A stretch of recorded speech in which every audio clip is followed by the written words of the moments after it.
Hello again, Richard. You'll remember from my previous video that your Scottish Family Party campaign flyer was posted through my door. And I thought some of your statements on there were quite bizarre. So I researched you and your party further and made this and two other videos in response. I'm Chris, 32 years old. My boyfriend and I live together in Glasgow and are in a happy, healthy, long-term relationship. We're both employed in social care and we've worked throughout the pandemic. Richard, again, I invite you to withdraw or provide supporting evidence for your past comments about the correlation between homosexuals and mental and physical health problems. I'm going to probe the Scottish Family Party's positions on gender, freedom of speech, disability, HIV prevention, same-sex parenting, and cigarettes. I'll include the links for all my sources in the video description. Richard Lucas is the leader of the Scottish Family Party. Richard, you addressed school children directly in a video you tweeted from the Scottish Family Party last month, saying, "More efforts seem to be going into telling you what to think instead of teaching you how to think." I think you could do with a lesson in how to think, Richard. I mean, your statements are never backed up by any research or supporting evidence of any kind. So should we assume that anything you say is just babble, hot air, and farts to the wind? You might defend your statements by saying that you are entitled to your opinion, but would you agree that Scottish voters are entitled to your informed opinions? As a former maths teacher, surely you would have told your pupils to show their workings. Tell me, Richard, where is the logic and critical thinking in your statement on the gender pay gap, for example? Here's the statement. Compared to women, men tend to work longer hours, are more willing to sacrifice job security for career advancement, do more dangerous jobs, and take fewer career breaks. Women often want to devote themselves more to family life. Where is the statistical proof? Which report are you lifting this information from? Do you agree that you represent a worrying trend in politics by presenting your opinions as facts? Put the Trump playbook down, Richard, and show us your workings. While working at an elite boarding school, you went on a YouTube rant about Ruth Davidson having a fatherless child. You claimed, "The statistics always show worse outcomes for children from lesbian and gay parented households." Do you have any of those statistics and their sources to hand, Richard? Or are you playing truant with the truth again? Remember to show your workings. The result of your hearing in front of the General Teaching Council for Scotland was that you were allowed to keep your job and remain on the teaching register. The council upheld your freedom of speech and deemed that your comments to school children were non-offensive and non-discriminatory. Comments like, "I think homosexuality is immoral and that same-sex marriage should be discouraged. There is cause to be concerned about same-sex parenting." I have seen no evidence that your freedom of speech is under attack, despite your claims to the contrary. So what exactly are you referring to? On your flyer, you write, "We protect free speech." Now, you posted the following on the Scottish Family Party Facebook page in September 2017. "Well done, JRM. Politicians like this help defend freedom of speech by their openness." Now, the JRM you're referring to is slippery snob Jacob Rees-Mogg. Which of the following comments inspired and impressed you the most, Richard? Rees-Mogg's response to the Grenfell tragedy that victims did not use common sense when they followed fire service advice to stay put in the burning building, or when he described the increased use of food banks in the UK as rather uplifting. Is Rees-Mogg the type of politician you aspire to be, Richard? And if so, why? In January this year, you posted this on the Scottish Family Party Facebook page.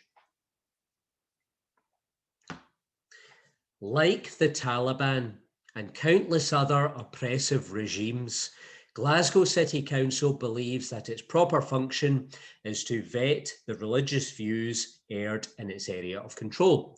Preventing American Christian Franklin Graham from speaking at the SEC is an egregious attack on freedom of speech and a worrying sign that our tradition of open democratic society is under threat.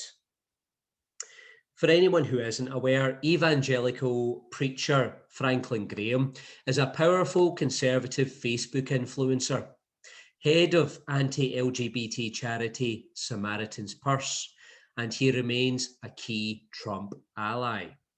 He calls on God's army to stop Democrats from passing equality laws in America, has in the past declared homosexuals the enemy of civilization, accused gay people of taking children from straight people, and lavished praise on Vladimir Putin for imposing an anti-gay propaganda law, and blamed gay people for creating a moral 9/11. Richard, do you align yourself and the Scottish Family Party with Franklin Graham's beliefs? On your flyer, you say, we support parenting, we value families, we protect children, and we promote marriage. Stable family life benefits everyone. On the back of the flyer, you go further. Our central focus of strengthening family life could help solve many problems in Scotland, from drug abuse to youth mental health, from crime to population decline.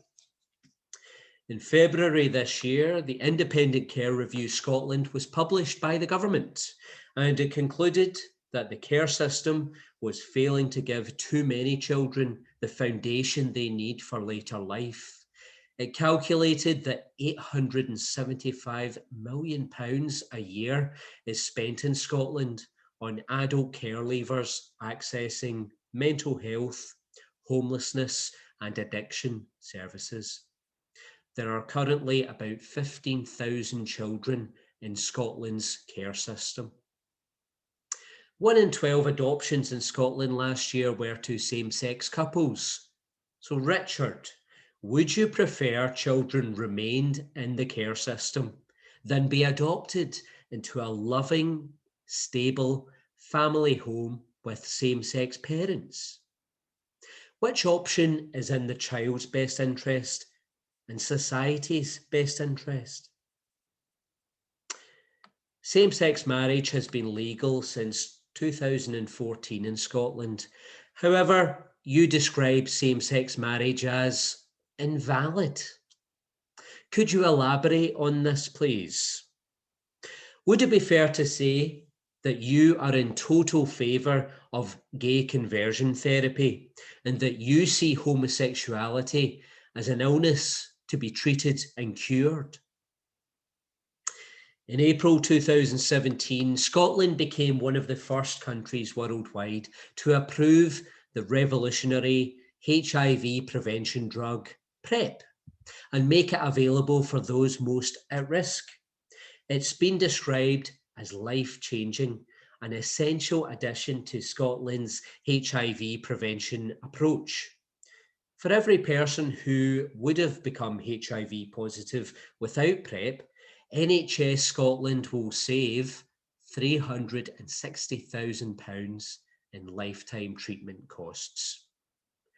Richard, you and the Scottish Family Party say PrEP facilitates a person's sexual recklessness and would have it banned.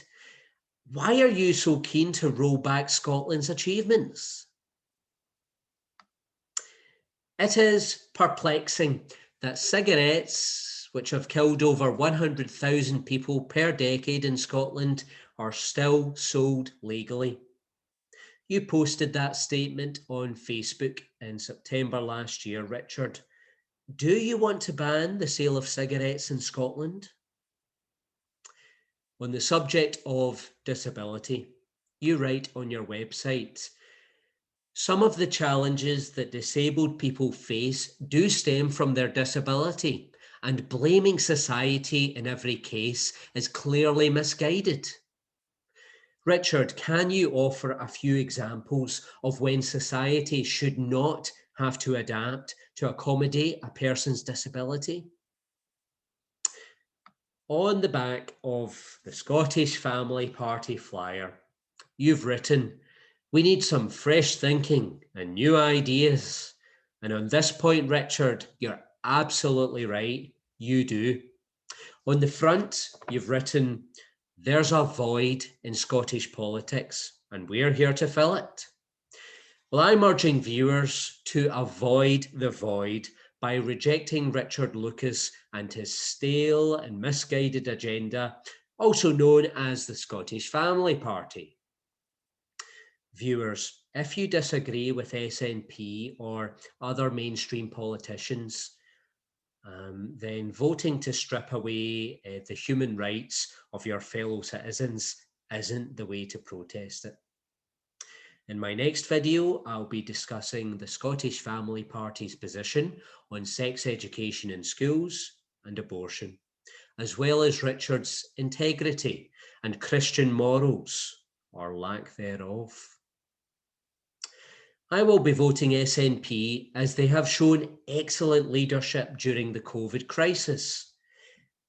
SNP plan to increase investment into mental health services by at least 25%, instigate a radical overhaul of the care system, double investment in sport and active living to £100 million for a stronger, healthier Scotland. Establish a national digital academy so everyone can study for hires anytime, any place, and at any age.